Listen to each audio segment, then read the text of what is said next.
Okay, we're going to start the business meeting. I think we can get through this fairly rapidly unless there are some issues to bring up.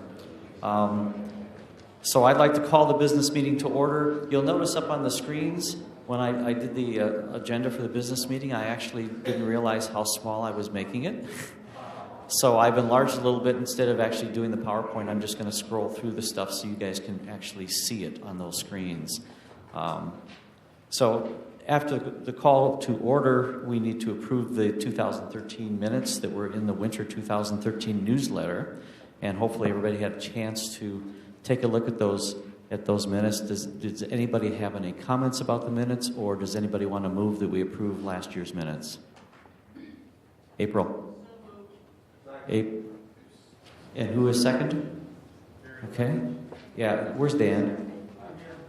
Okay, I just want to make sure our secretary is on task here. Okay. So we have a record of this, yeah. So it's been moved and seconded. All in favor of approving the 2013 minutes? Raise your hand, say aye. Aye. Anyone opposed? Okay, minutes have been approved.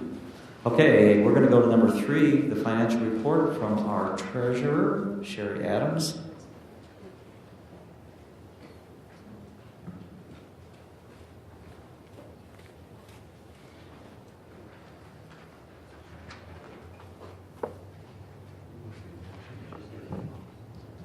Thanks, Gary. Okay, so the checking account for GLPA is held at a Chase Bank in Dayton, which is where I live. And this year we tried something new with opening kind of an extension of that, since the conference is being held a little bit differently and all the registration is taking place online. It's changed the responsibilities for the conference host as far as the intake of the registration monies. So they do have an account that they're able to purchase certain items for the conference. I will ultimately be receiving the bills for the food and things like that. So the expenses are not reflected in our balance at this particular time. PayPal received a lot of money through the account as far as registration was concerned. I will be shifting money from that into our checking account shortly. Okay, so basically we have, and the reason why it's listed as the 30th of September is that's closure for our fiscal year, and it makes a very big difference in the way that I file certain reports, like with the state of Michigan, which is where we're licensed out of Michigan, and therefore there are certain things that I have to file, and it works well to have it reflected correctly in our fiscal year. So our checking account at that time had a little bit more than $95,000 in it. The conference account that I just mentioned is an extension. It had an account balance of $1,500 at that time. PayPal's balance was $33,000. The Image Bank and Show Kits, which is what Dave Leake runs through his facility, is just a little bit under $3,000. And the gift shop had a couple $100 in it. So there is a lot more money that came in through the month of October, but there are lots more expenses that still need to be made. But the final total assets of GLPA at the end of our fiscal year on September 30th was $133,630.68. Anybody have any questions? I have lots more detail in case anybody wants to see me later. Okay, thank you.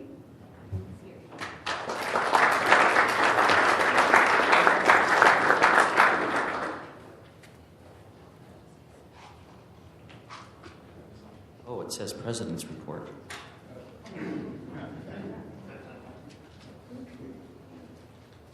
Basically, the President's Report consists this year of listing the awards that we gave last night, and I'll scroll through those right there, and I assume everybody here was here last night, so we know who the award recipients were. For Rank of Fellow Ann Bragg, Randy Landsberg, and Matt Linke.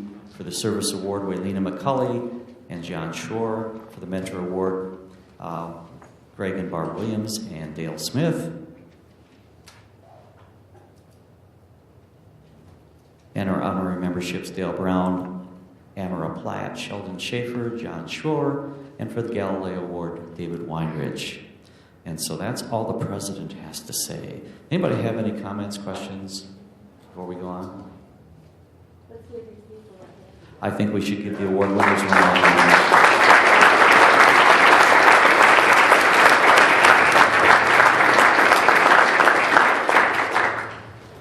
Hang on a second.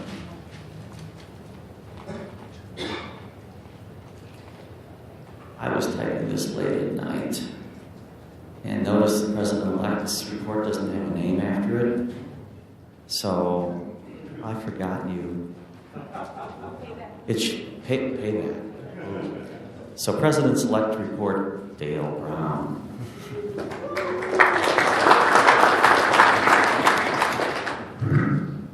Thank you, Gary. I have a very short report.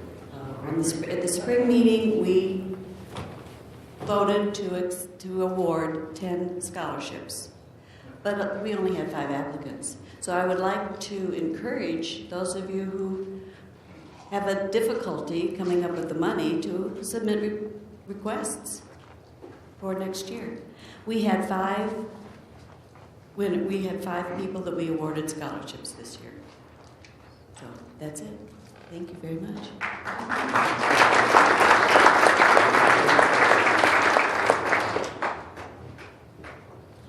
And yes, certainly, if you do need assistance attending the conferences, look into the GLPA scholarships. We will decide in the spring how many we will fund next year, but my guess is it'll still be probably around 10 of them, so that there are scholarships available. Okay. Past president, where is he? There he is. You're going to defer to me, aren't you? I am. Okay, yeah. Yes, the past president is in charge of the history, so I'm going to send this back to Gary. However, we made $337 off these ties. Thank you very much. It will all go to GLPA scholarships. One idea that I thought was really cool, and those of you that know Don Hall would probably appreciate this, is to send the remaining ties back to him one at a time. I don't think we're going to do that, but I think he would appreciate that, don't you think?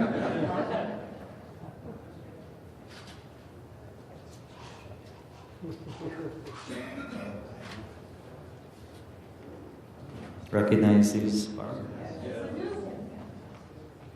Okay, this is the history report, since I'm also the GLPA historian. The centerpieces that we have every year, courtesy of the Platts. Apparently, several of us have been collecting them, and I received pictures from Barb and Greg Williams of theirs, and I guess they want them archived in the history archives. I suppose if anybody else wants to take pictures of the centerpieces they collected over the years since I'm the historian, I guess I will collect those. At some point, we are going to put a lot of photos online on the website. At this point, we've still been trying to figure out a good way to do galleries of pictures. And so, you know, we'll have several different galleries, and maybe we can include these too. But Barb and Greg did send these. There's a second picture.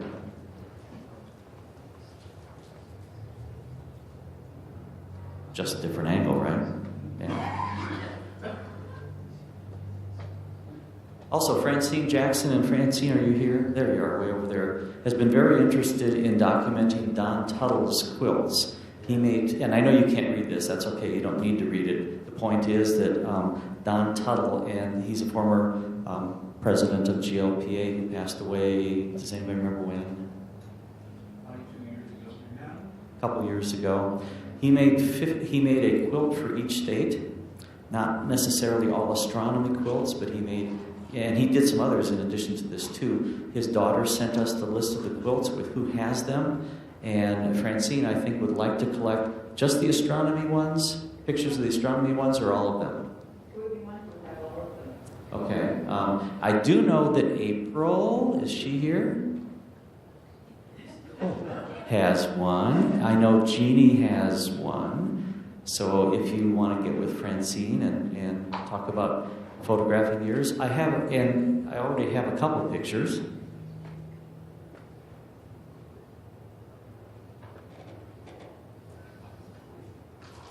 I think that one is yours, Francine, that he did. There's a close-up. That's kind of cool. This is from Barb and Greg Williams, their quilt. I really like the center where the zodiac is. Isn't that cool? Yeah. So, Francine is interested in that, so we're letting Francine take care of that, and maybe at some point we can have a gallery of Dontella's quilts on the website also. The other thing is, the conference summaries are essentially complete except for the Pittsburgh summary, and I think Sue Batson is going to help us complete the Pittsburgh summary on the GLPA website. So we have summaries of all the conferences, and eventually we will have photos. As I said, next year I'm planning on bringing, and I have to talk to Dale Smith about this, as many of the group photos as we can, because next year is actually our 50th anniversary. This year is the 50th conference, but next year is actually the 50th anniversary of the Great Lakes Planetarium Association. And we had the group photos that have been taken every year for almost every conference. And so they will be hopefully displayed next year, which will be kind of cool. So I have nothing else to report for history at the moment. Does anybody have any questions? Alan? I have a question for the historians. I think I finally have figured this out. It's taken me 20 years. But can you explain why we had a conference before we had an organization? That's an interesting, just a quick story. It has confused me too. And I'm going to defer to Jeannie because she's been around longer than us. You're welcome. Jeannie, you want to come up here and explain that? Or can you talk about it? Okay. You know what, Alan?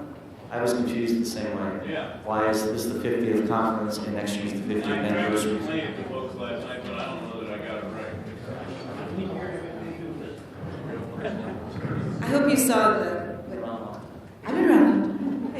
I hope you saw the pictures that John Marshall brought and posted out there with the posters. There was the 64, and then there was the 65.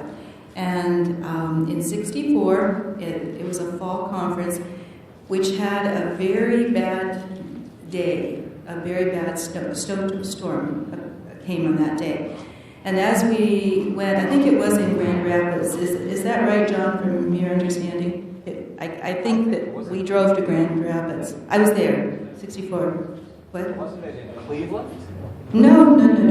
This was in Grand Rapids, I'm pretty sure. Or no, maybe it was Flint, Michigan. It was a Michigan location. East Lansing. East Lansing, okay. Well, my father drove. My brother and I were there.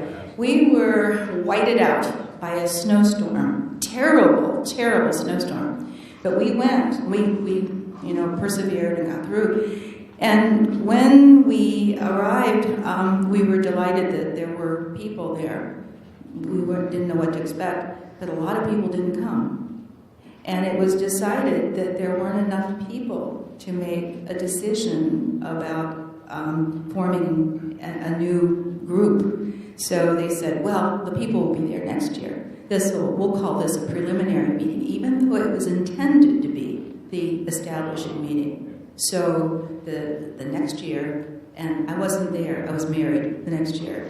I wasn't there. But that year, the 65 is counted as the formation meeting for that reason. But there was a meeting where it was supposed to be the formation meeting, but it was a snowstorm.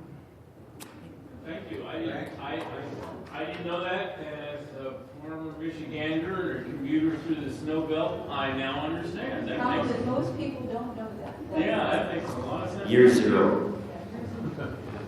Dale Smith will understand this, but that formation meeting, the 0 year is a zero. When they started, was the first conference. Okay, so we have the 50th conference this year, and actually the 50th anniversary is next year, because they had the 0 on the 0 year. They had the first conference. So on the next year was the first anniversary, but it was the second conference. Did you guys all get that? Right. Okay. I was confused too. Okay, what are we doing next? That's President. Secretary report. Does our secretary have a report? Okay. Careful. You have a page for me?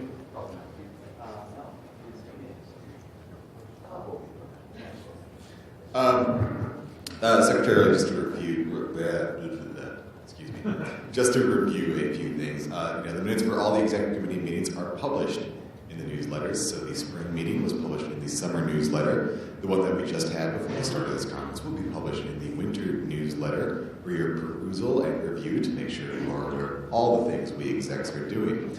This is relatively important because sort of the order of precedence in GLPA is the weakest player is the president who can do certain acts. Then the executive committee is above the president and can review him. Then votes of the membership are above the executive committee. So anything we do, you could always reverse with a vote. And then the bylaws are at the very top level. And of course, we have ways to change the bylaws via a vote of the membership. Something relatively important, I think, to clarify. Part of my job is ensuring that what we do adheres to the bylaws, because I don't think anyone has read them except for me in full detail. And one thing worth mentioning to clarify, because I've actually had a lot of questions about this at the conference, there were some revisions to vendor policy that will go into effect for next year, but to ensure compliance with the bylaws, it is worth restating that everyone who attends the GLPA conference must be a member, and all members are equal. This means that all vendors are indeed full members of GLPA with full voting rights in GLPA. So just be aware of that, because this question does come up several times. And I think that more or less concludes the secretarial report. So look for the minutes in the newsletter. There are also several votes that do not occur at the executive meetings. We do them online throughout the year, and those will be included in the minutes as well. All righty.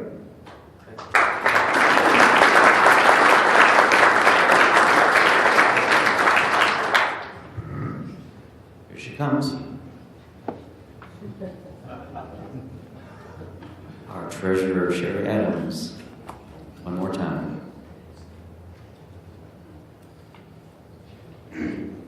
Okay, so the only non-financial business that I have to explain is that we file these reports that I previously alluded to.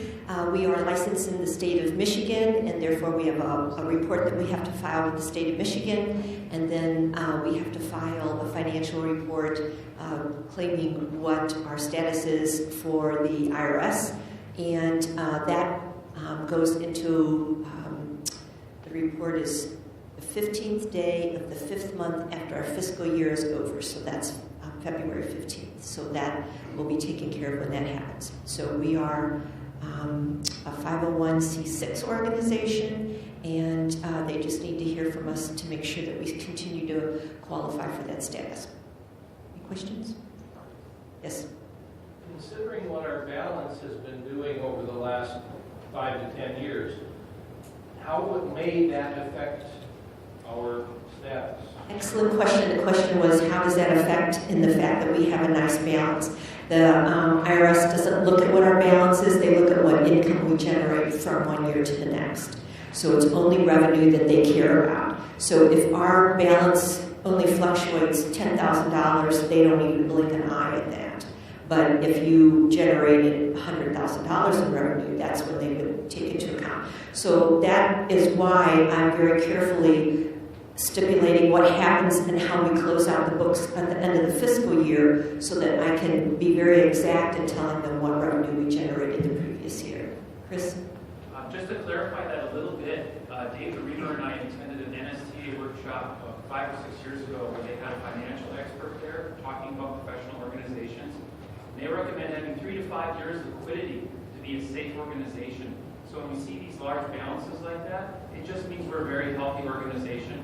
It doesn't mean necessarily that the exec committee needs to have a hot tub meeting. Right. And if you pay close attention, there's not much of a difference from one year to the next. But we do have projects that we sometimes support. There are different things within the organization. We Jeff Holt can address this more clearly if you wanted to talk about this.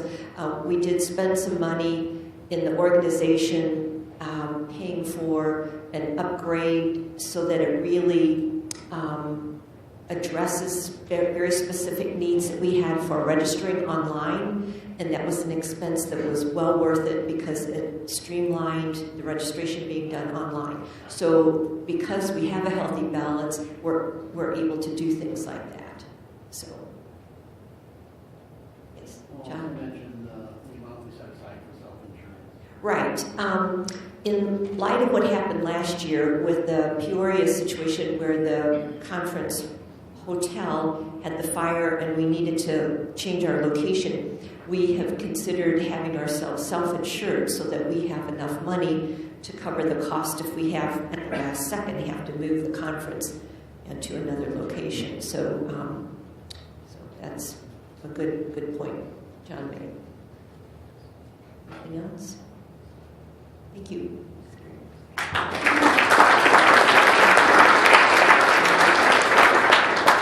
Okay, next is the IPS report. Jeannie?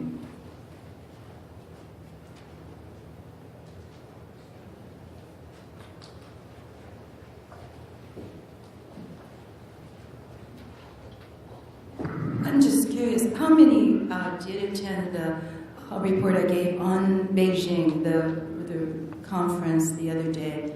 I don't want to bore you with some details, but it was a wonderful conference, and not a whole lot of GLPA people made it there, but we had a substantial representation. I hope that the next conference will have even more people there, and that's Warsaw in 2016, and where Copernicus walked, they're calling the conference there, Revolve. And it's a wonderful name because it will reflect the ideas of the conference organizers, Maciek Lugoski and Monika Malinowska, say. It reflects the perspective of looking at our world differently, and they're having 4 different themes, and one of the big ones will be education. I'm very glad to know that and to see that. I am the new chair of the IPS Education Committee, and I'm looking forward to serving in that capacity with other international representatives of countries also interested in education. And if you're interested in education, please see me. I'd love to get you involved in that. The elections. Is Joanne Young here? She's been at this conference, of course. Well, she will be our new IPS president as of next January. Tomas Krape has been here. He's not here this morning either, is he?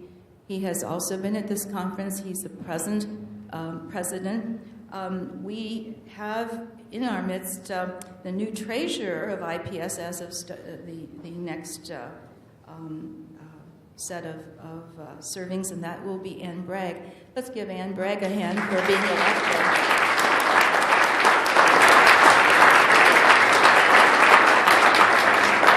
Sean Latch, who's been the longtime treasurer of IPS, will assume the role of president of IPS. Leanne Hennig will continue as secretary. And I understand that Tomas, Leanne, and some others will be meeting today David Weinrich is past president. Where's David? Is he here this morning? They're meeting right now. Yeah. Oh, he's there. Okay. He is past president, and he's in that meeting too. I know that in this room are some really important people in IPS. One of them is Dale Smith in publications. Let's give Dale a hand.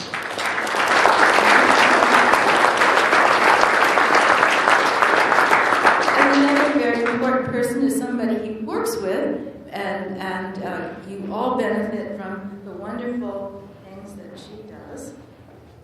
Here's the latest issue with a picture of Beijing Planetarium on the cover.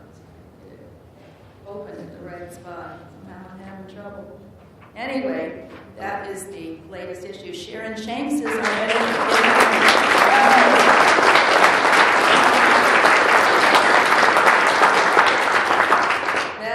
Publications Committee is going strong. As 2016's Warsaw. It will be 2018, and there's no input for that. Remember how I asked you to differentiate among the conferences that were coming up, and the group decided that it would be Warsaw, Poland. More people responded to me for Warsaw, Poland. We don't choose. There's only one proposal to IPS, and that is going to be Salt Lake City, the Clark Planetarium in Salt Lake City. So in the summer of 2018, downtown, not Snowbird, where they had it some years ago, but in Salt Lake City, we're going to be at the Clark Planetarium. If you look at your issue of planetarium, you can see what the committees are in IPS. Publications, which Dale has, is just one of them. Tomas Krapi has appointed 4 new committees. They are audio, sound, and acoustics. The Vision 2020, you may have heard from John Elvert if you were at the session where I gave the information about Beijing the other day. Science and Data Visualization Task Force, and Presenting Live Under the Dome. The Vision 2020 is chaired by John Elvert, who gave that paper. The Sound and Acoustics is Renee Rodegast. The Science and Visualization Task Force is Mark Subaru, and Presenting Live Under the Dome is Mark Webb. So those are the main things I wanted to say, except there's just one little thing. I want to call out the wonderful work in planetarium that April Witt has been doing for so long. And this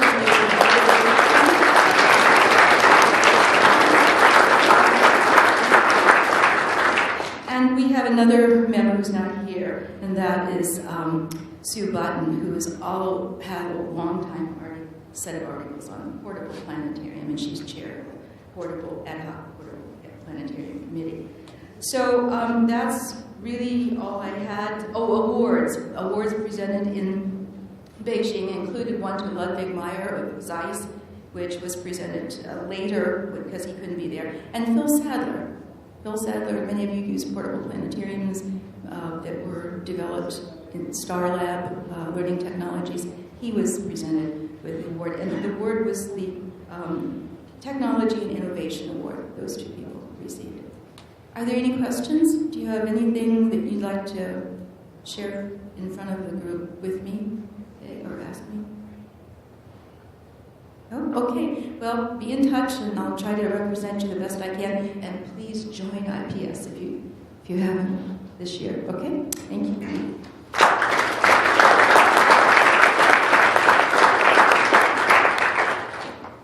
Thank you, Jeannie.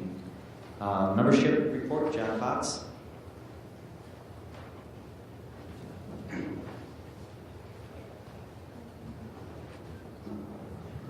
What is a presentation without charts and graphs, right? Basically, our membership numbers aren't really changing all that drastically. We're staying pretty steady with our membership. Also, the dynamics of our group are also pretty steady as far as where they work, high schools or planetariums, or just kind of scroll through. Probably 2 of them that I've seen that had some interesting growth are the vendor categories membership, and also the people who have the portable planetariums. Those have seemed to have rose up a bit. But all of us will be there, and we do have GLPA members worldwide. One more. It was interesting. Our one member from India, he just signed up last week. I thought that was pretty interesting. But of course, since we are the Great Lakes Planetarium Association, most of our members come from the Great Lakes area. There we go. And I think that's it. Oh, yes, okay. And then we're a member of each state from the region is covered here. Got a question? Yes. What was the final count on new members to this conference? Oh, boy.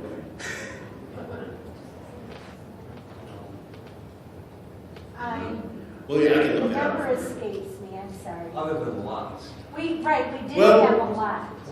20. Well, it was, Yeah. well, 23 new members, but I'm not sure about how many of those are attending the conference. This was actually a pretty good year for new members. Yes, Chris? John, I don't know if you have this number, but there was talk, I don't know where, somewhere in the hospitality suite, about it being a record year for attendance. I don't think it is. It's a record for well, the past 5 years, probably maybe about the past 10, but I think we've had more members in the past. I mean, the conference attendance. Oh, conference attendance, I think so. And I don't have access to those records, but it's a good point, and I'll find out. I think, yeah. We put a little note in the newsletter saying, you know, what was it? Wasn't the number like 174? Probably 174. Right, that included vendors and some special guests who weren't really delegates. That's still a pretty good conference for our group here. Anything else? All right, I'm finished then.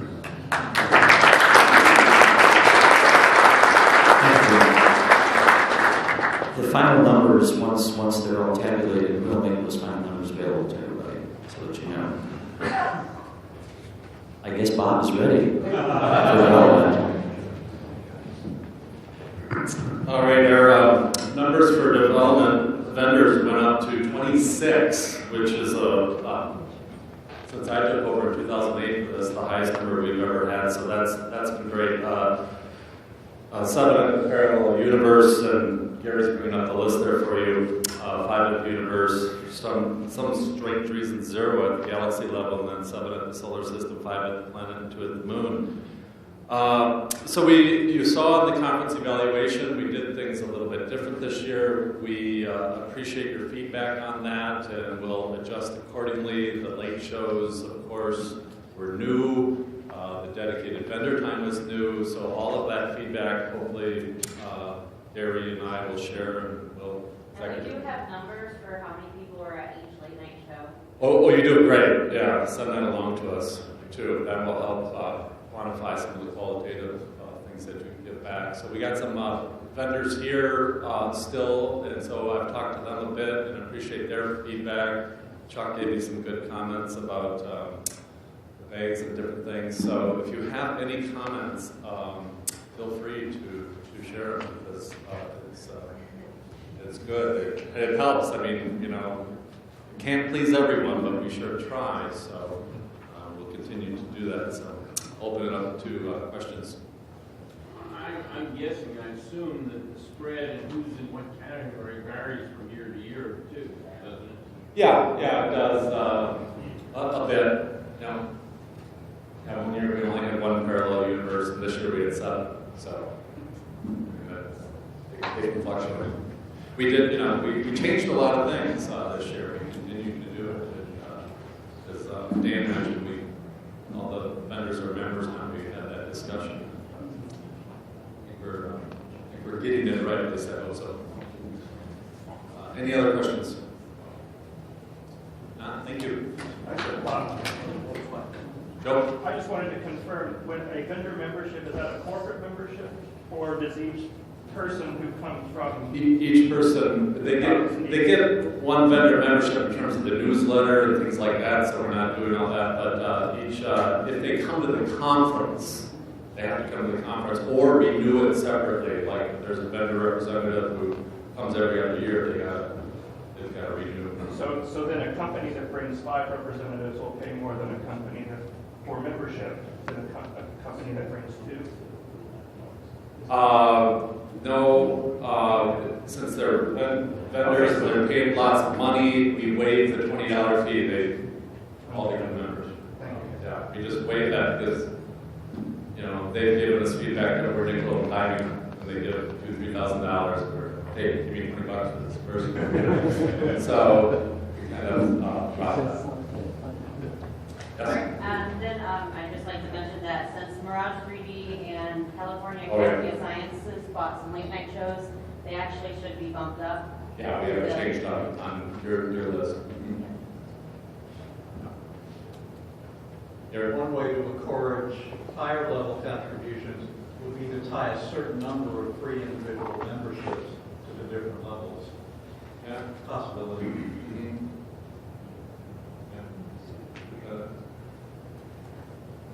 This is just a very general thing. One of the things I think is neat about this organization is the vendor support and the vendors being equal members. However, in recent years, it feels like that interest and that encouragement of them almost feels like we're leaning towards being the vendors of the organization. Now, I don't know how else to say it. I don't have anything positive to suggest.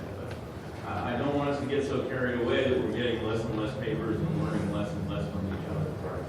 And I think moves this year on experimenting with rescheduling how we deal with vendors is a good move in that direction. I'm not sure we're there yet. I don't have any answers. And I do like the 10 o'clock thing. That was terrific. I got to see shows I've been wanting to see for years. Mm-hmm. Well, we try to strike a balance. Yeah. I never go wrong. To correspond a little bit to Alan, we had an interesting discussion between 3 or 4 vendors talking about increasing the number of actual normal papers that we get. So I think we'll also help create balance. When you get the normal papers from them. Just a historical thing. I don't know how many remember Kate, 1970 at Michigan State Conference of American Planetarium Educators. From that came ISP, International Society of Planetary Educators. And a few years later, the vendors felt left out of this organization. That became IPS. And the same things happened when they looked at it. They were kind of the side show, and they were really family members, and that's why it changed to that. And that's sort of that. And of course, needless to say, many, I'm a vendor, in a sense. So most vendors, do come from planetary backgrounds. They've been under the dome. They've talked to second graders. They know what's going on, and we can possibly learn from them always. And I can echo that, having talked to several vendors, the attitude used to be, pay us your money and go sit at your table and leave us alone. And they've become much more integrated in the organization. You've got vendors that spits lectures and, fellows, and so. They possibly kind There you go. John, I just want to say that as far as vendors, I'm not a fan of one vendor speaking for all vendors, certainly. But this is my 9th event this year out of 10. This is a fantastic event, so thank you all.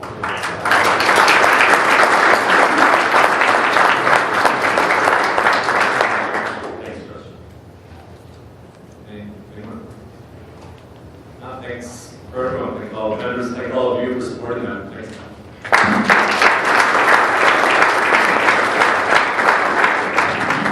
Yeah, we have to strike a balance, and I've been encouraging more and more papers. You probably noticed we had concurrent paper sessions this year, and so the number of papers has actually gone up, which I'm happy to see. Now I'd like to encourage people who may not want to give an oral paper to consider poster papers. It's been a while since we've had a lot of poster papers. It's another way for people to present what they're doing and not have to actually do an oral paper. So please consider that too. So we're trying to strike a balance.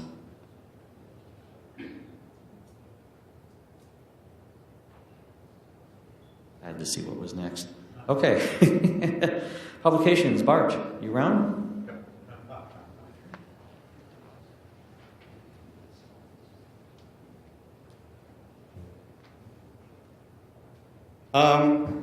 Not a lot to report in publications, but I want to kind of recap, especially for the benefit of the new members. When we talk about publications segment of GLPA, what we really refer to are 2 of our major and regular publications, and that is our quarterly newsletter that comes out on the equinoxes and solstices, and our annual proceedings of the last conference. The newsletter began way back in the spring of 1966, so we've been doing a newsletter with a few minor exceptions here and there, a couple of issues missing, but for the most part, for a year since 1966. And the proceedings began with the proceedings of the 1984 conference, which was held in the Milwaukee area.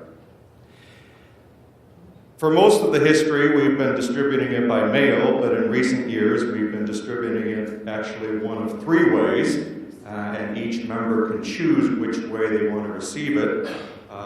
First of all, you can go the old school route and just get a printed newsletter mailed to you. Currently, about 11% of our membership get the newsletter that way. More recently, of course, we've added the digital version of it, which I might add is a better version because it is in full color and can be carried on laptop, desktop, iPad, iPhone, all ways. Currently, 59% of our membership receive the newsletter via digital download. What we do there, or what I do there, is I send a reminder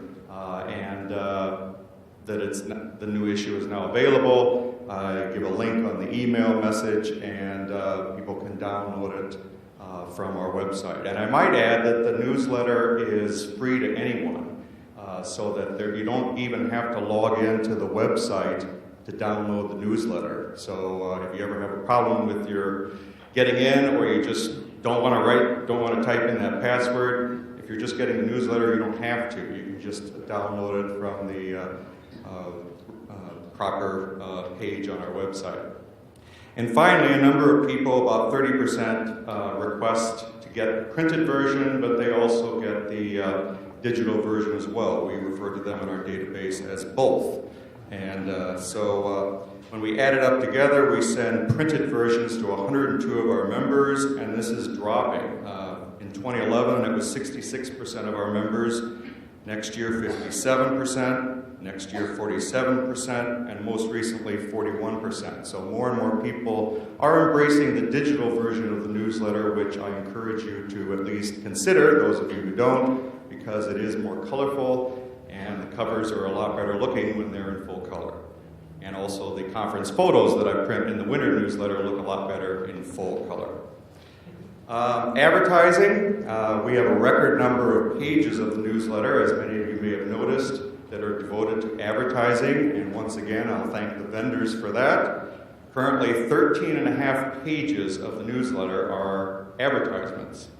And there are 12 contractual advertisers. I won't take the time to mention them all because they've been mentioned throughout the conference, but collectively, these ads add an additional $4,060 to GLPA that we wouldn't otherwise have. So thanks again to the vendors. One more thank you to the vendors from the publications arm of the GLPA Galaxy.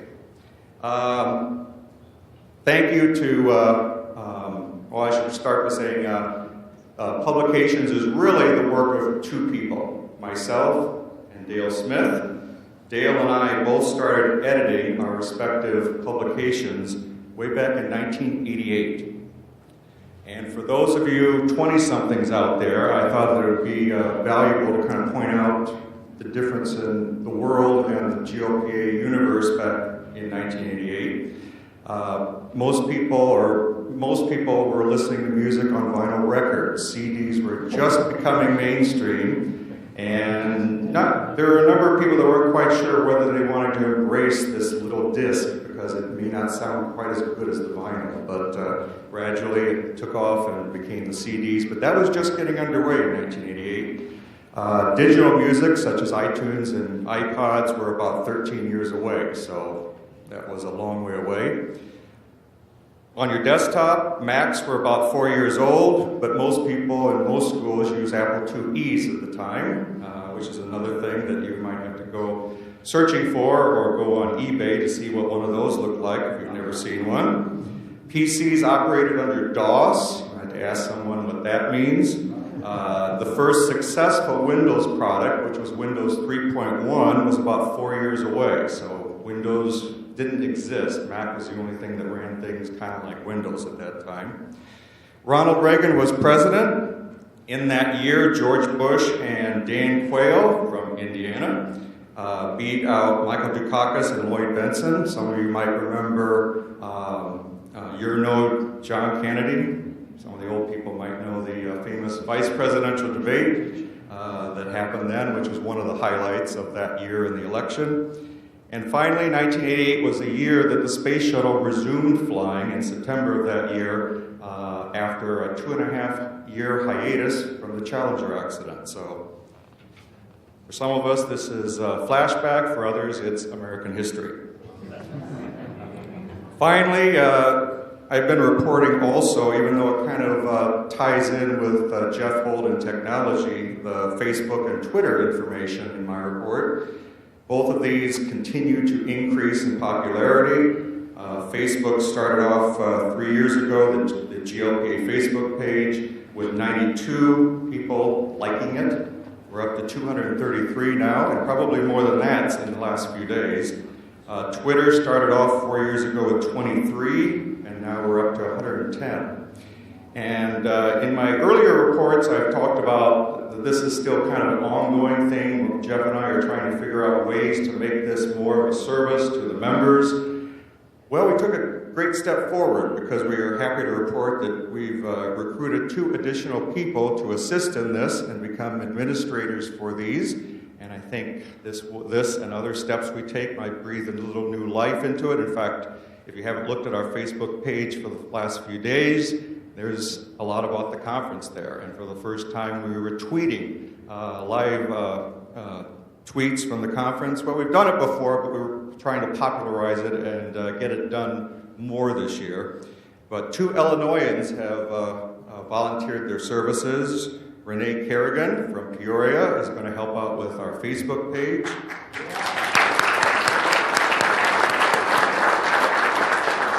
And Mike Smale from Adler Planetarium is going to help us out with Twitter.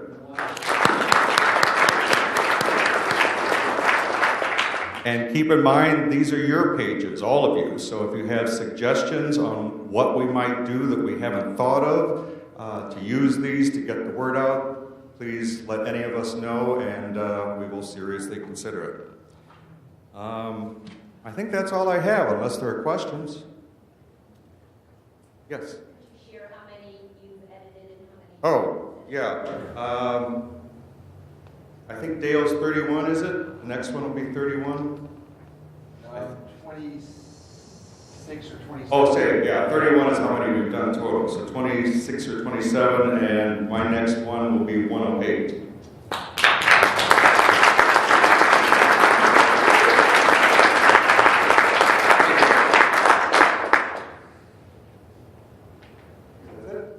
Thank you very much.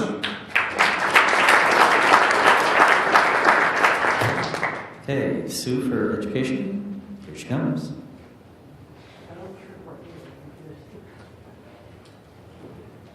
Okay, Sue has new knees. So for education, we have a couple things. The NGSS standards we're still getting used to those. 12 states have now adopted those, and we're working to, we're sort of planning some workshops that will help us prepare teachers so that they can plan their lessons and utilize the planetarium as part of their lesson planning that will keep them from saying, I can't come to the planetarium because I have to cover the standards. So Dave Leake and Jeff Holt and I are going to be working on some possible workshop possibilities for us. Also, let's see what else. I'm still working on the document that's going to give us criteria for projects. Nobody's asked us to support them in any educational projects, which is convenient because I don't have the criterion ready yet. But we are going to have a committee that will evaluate any projects that you are interested in doing, that you would like some assistance from GLPA, and I hope that some of you will consider doing projects that will benefit all of us, and we'll have a review committee put together for that. That's it. That's it, unless you have any questions. Oh, that was easy.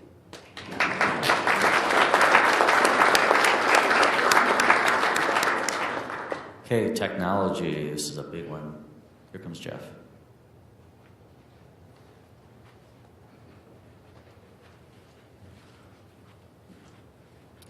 Before I forget, I didn't catch who asked the question, but the question about how many people here at this conference were here for the first time. I just did a quick search, and this does include people like spouses or guests that came along, but the number is 26 who registered for this conference and said, this is my first GLPA conference. So, very good number.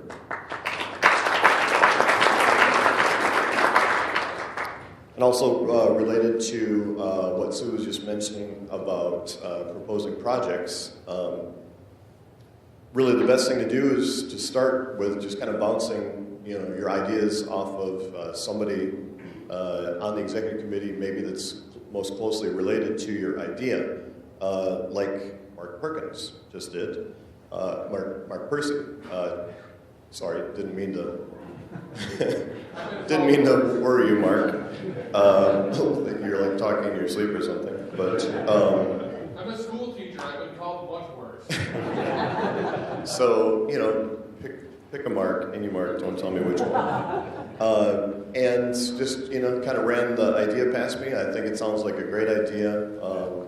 And so I suggested you just kind of write up a proposal and send it to us, and we will review it. And I don't think we've had to turn down any projects that have been proposed, so I think this sounds exciting. And if you liked that GoPro spherical video presentation, that's what Mark's idea is related to. So if you think that sounded pretty cool, talk to Mark, because it's a proposal that would be a way to make it a little bit more affordable and approachable for all of us. So thanks, Mark, for that suggestion. As far as the technology report, in the website development, we do our membership and conference registration through a piece of open source software called CVCRM. And I think somebody had alluded to the fact that, it was shared, that we had commissioned a software upgrade, and that was specifically to give our registrar more capabilities for editing, to give you more capabilities for making partial payments if your institution pays part of it and then you need to pay the rest. And so those, just reporting that that software upgrade was finally finished, and so our capable registrar was able to take advantage of that before the conference. In fact, we should, at this time, as I'm talking about CVCRM, the software, it is Janet that is probably taking advantage of it the most and putting a lot of work into that. So I did want to take this opportunity to thank her for all of her work.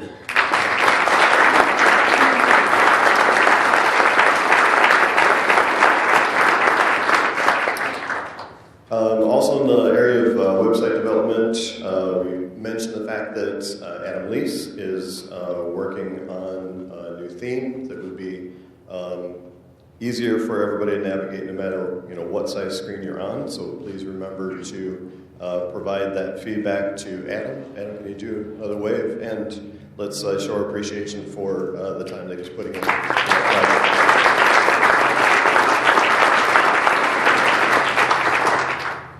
We will be adding some photo galleries, one for history, one for the image bank, and one for the conference. Just kind of testing out a new technology. Give us your feedback on that.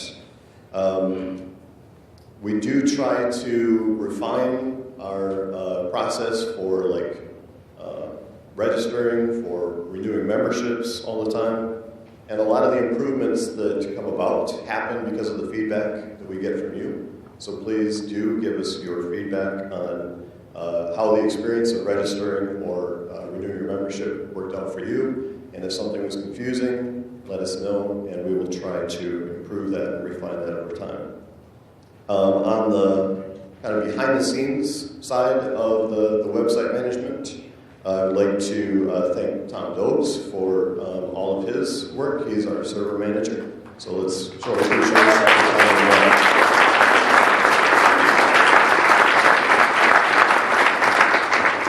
And Bart Benjamin helps with a lot of the content of the site as far as just helping to get the conference information posted and things like that. Things that are actually some of the more visible things that happen. So let's show our appreciation for all the time.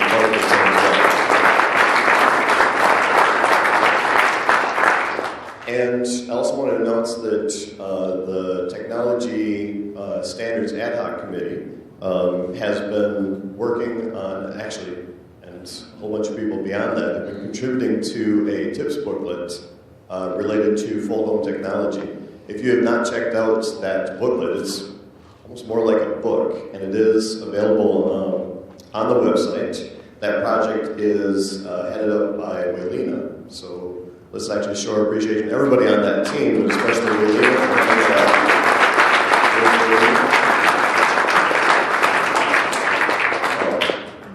Not quite in my peripheral view. But thank you for that. Waylena did mention that she did want to make that now available to the world, not just to members. And so actually I was multitasking, and while I was sitting back there I changed it. So it's visible to the world now. And it's just a wonderful way for our organization now to be able to help planetarians around the world in their conversion to a full dome technology, if that's where they're at. Website statistics just overall, increase in traffic over the past month this year compared to the same month last year, up, depending on how you're counting page views or unique visitors, up 24 to 42%, and it's an additional 20% that it was up the year before. Just checking my notes for anything else. Oh, I just want to mention something I posted on GLPA domes. There is a course coming up called Origins, Formation of the Universe, Solar System, Earth and Life, offered through the Coursera online professional development system. And a few of us, I know, participated in the one that Mike Brown taught, Science of the Solar System, last spring. And so it's an excellent program, and so I highly recommend it. There's a course that's about to start, that Origins one. I'm just mentioning it because if you do decide to take that course, and you don't have to do it for credit, I do it for free, and I don't do any of the tests or any of the homework or anything, but I really gained a lot out of that course that Mike Brown taught. And we had an idea that if other GLPians are taking that course, it might be fun to just kind of do a, online chat to kind of discuss what we're learning about in the course kind of as it goes along. So if you do take that Origins course, please let me know. I'd love to collaborate with you on that. And how do we find that? This is new information for me. Where do I find about it? I do have it posted on our forums, and you don't have to log in to get to the forums to read the material. So if you just go to the GLPA website, there's a link right there on the homepage. That's it for me. Any questions, comments, or concerns?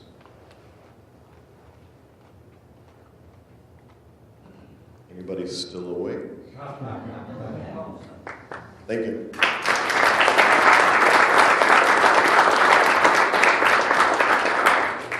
Dave, you want to say anything about AV materials or not? I guess you do. Yeah, I did get enough last year. I do more than just pedal ties. We have shows, so especially if you're a new planetarian, we sell show kits. go to the GLPA website, look for the store, and all of them are there. We have a lot of old slide-based shows that we've converted over, so all the images, video, soundtracks are all listed there. Plus, we have our first full dome show, which is Cosmic Colors, which as we speak, I'm desperately trying to get into Russia. But that's been fun. So as far as Jeff alluded to the image bank, we are, you think, those of you old-timers remember all the big things of slides that we would carry in. That still exists. It's in my closet at home. We're going to do high-res scans of some of those slides, but since we don't have a lot of documentation, we're probably going to start the image bank from scratch, which means now that we're in the digital age, you may see me in the newsletter and maybe in Grand Rapids next year bugging you about digital images and things that we can put in the image bank to share with our fellow planetarians. So all that's coming up once it gets worked out. And I think that's it for me.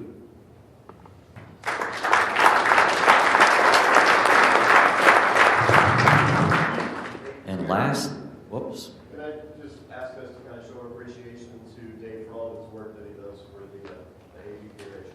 Absolutely.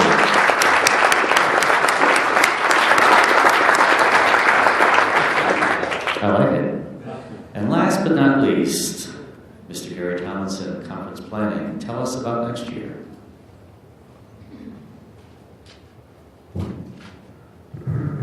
I will. Well, I'll have someone who knows what's happening next year tell you about that.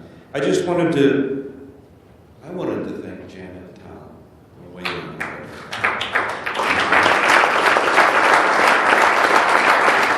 A lot of people do a lot of work behind the scenes for conference planning, and a couple of people really do a lot of work right here on site. And you've seen Tom run around and Janet just everywhere at the same time. And if I could say, I don't know what I would have done without Janet, so really give her another applause.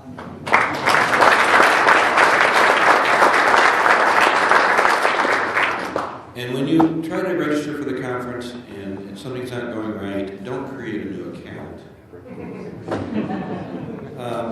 There's emails on there that you can email Janet directly, and we have a phone number that if you call, if you're desperate, 1-800 Janet or something, I forget what it is, and she will help you.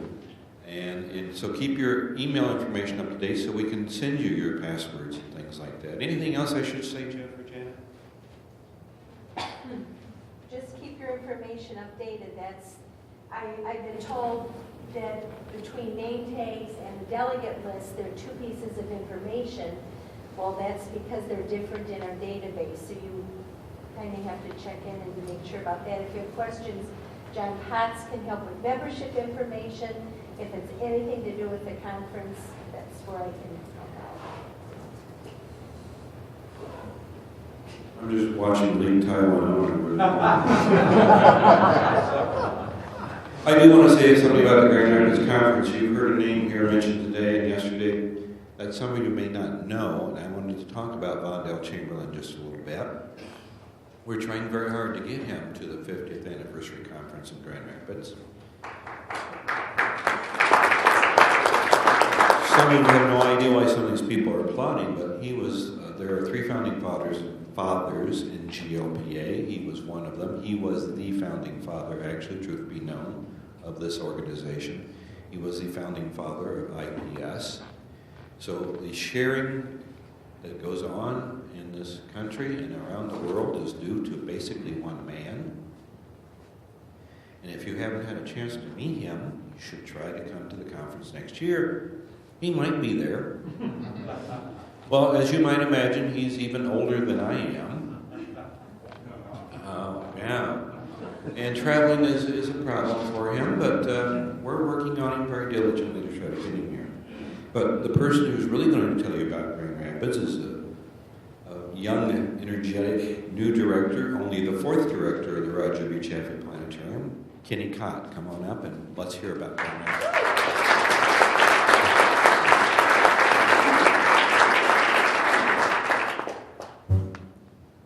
Thanks, Gary. And before I talk about the upcoming conference, I just want to say this has been an incredible conference this year. Do you agree? Yeah.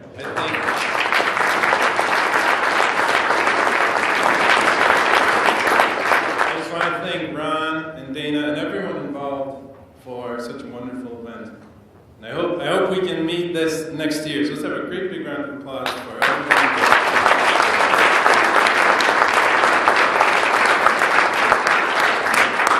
I don't even want to know how much work goes into this. You'll find out. I'm going to find out, right? All right, so right, exactly. I'm just going to sit around and watch you guys have fun. So I think I can tell you one thing about this Grand Rapids conference, and you'll all come. Got just a couple words for you. Beer City, USA. Grand Rapids is officially Beer City, USA.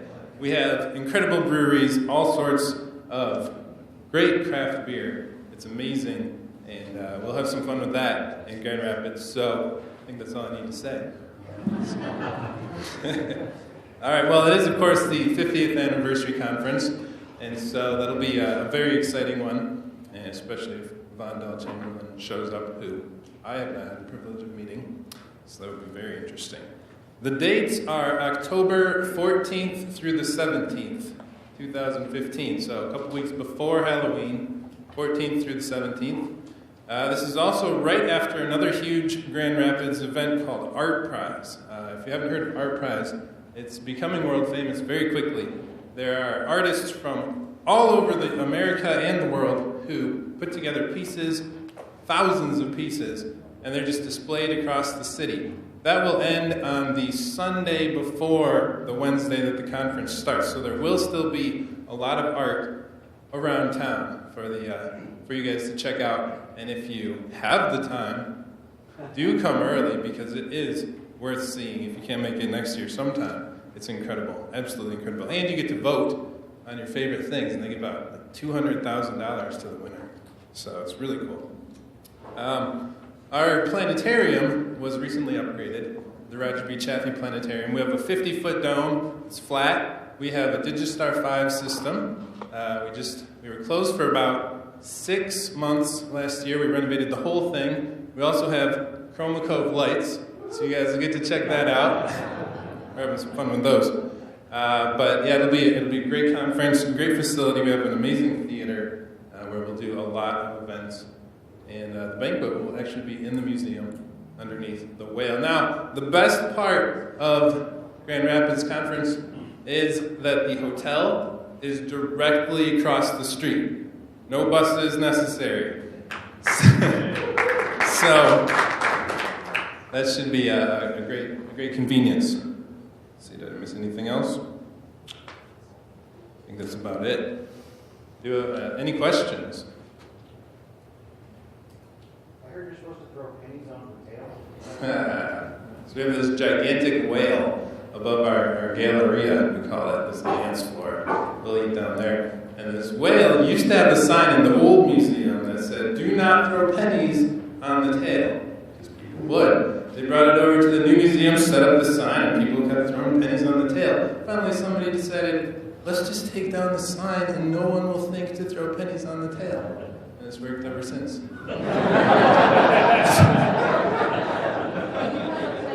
Portable planetariums. The last time we were in Grand Rapids, I remember one was set up at the end of the same long corridor where the whale and the banquet will be.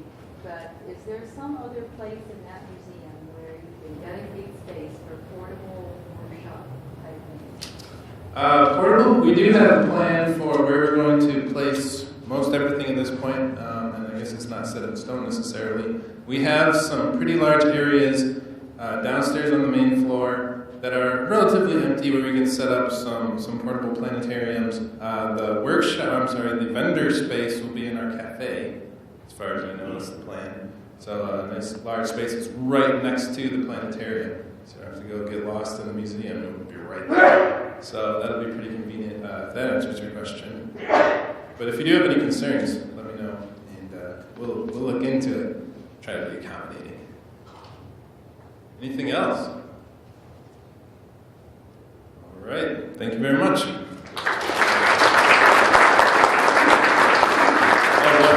One more thing. I do have a whole bunch of handouts that the City of Grand Rapids printed for us, the Convention Center, Bureau, whatever it's called. table. There are just a whole bunch of them. So grab one on your way out. It talks about all the museums and interesting things in Grand Rapids. Thanks again.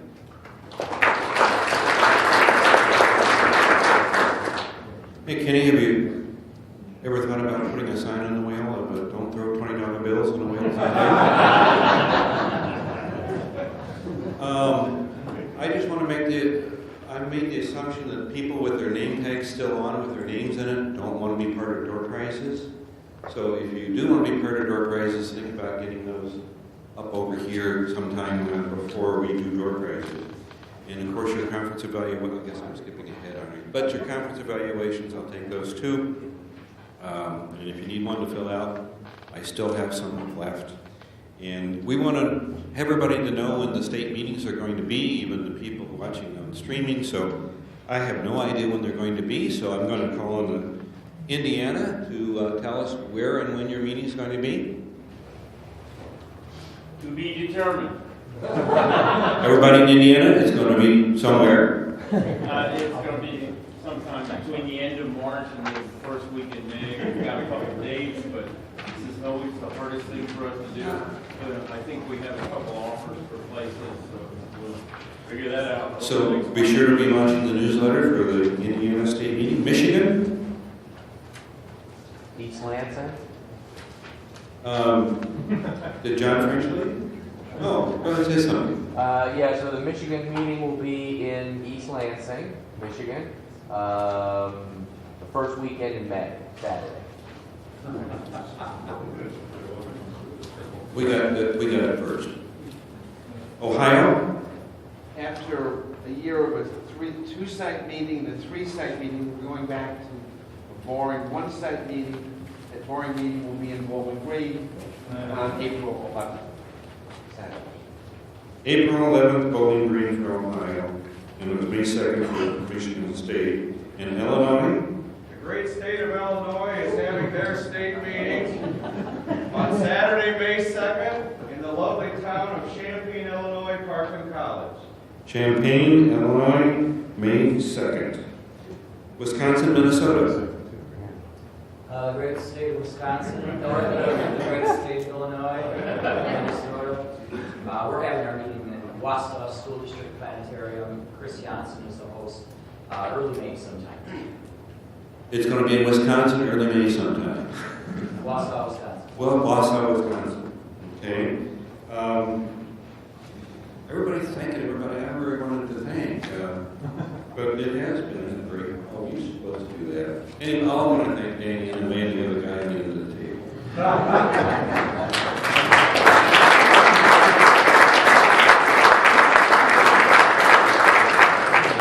Any questions? Does Minnesota meet Wisconsin, Minnesota. with? You didn't stay up here to take questions, did you? Yeah. Okay. That's the end of the reports. Does anybody have any old business that they want to discuss? We'll get through this real quick, but we want to make sure that we do hear from the membership. This is the only time every year that you have the opportunity to be together with everyone else and face-to-face with the executive committee. So anything that you would like to bring up, either old business or if not old business, any new business. John's got something new, since there was no old business, okay.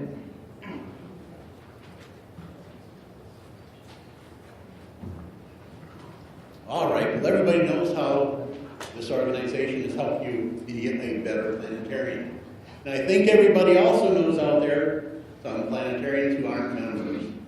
What I've done for the past year is make up a nice slick brochure that'll help you to approach those planetarians and see if we can recruit more people in our organization.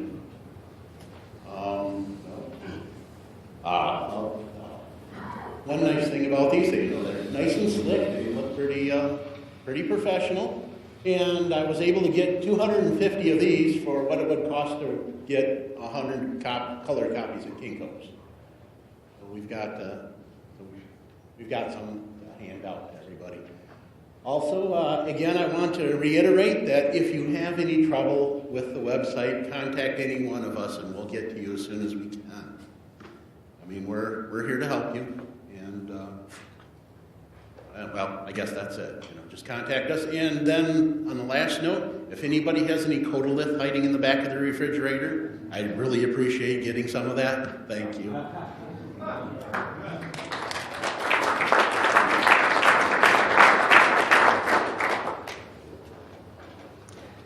Any other business anybody would like to bring up? Mr. Perkins. Just a question, John. Is that brochure available digitally? I can make it available digitally. Because it would be easy to mail that. You really don't need to email that. Yeah. That's a great idea, actually. Yeah. We'll get it on the website.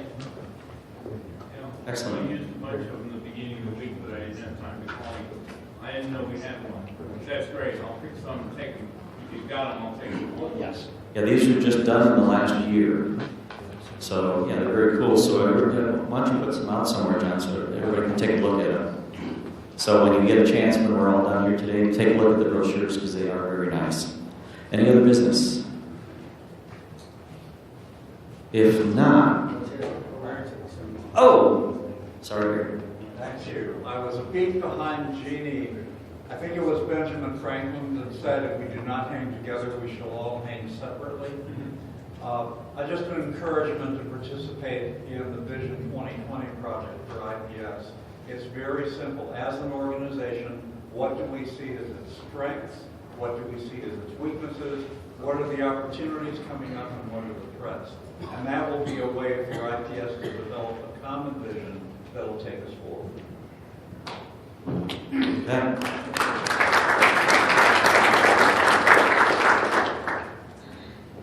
Okay, just a mention of threats.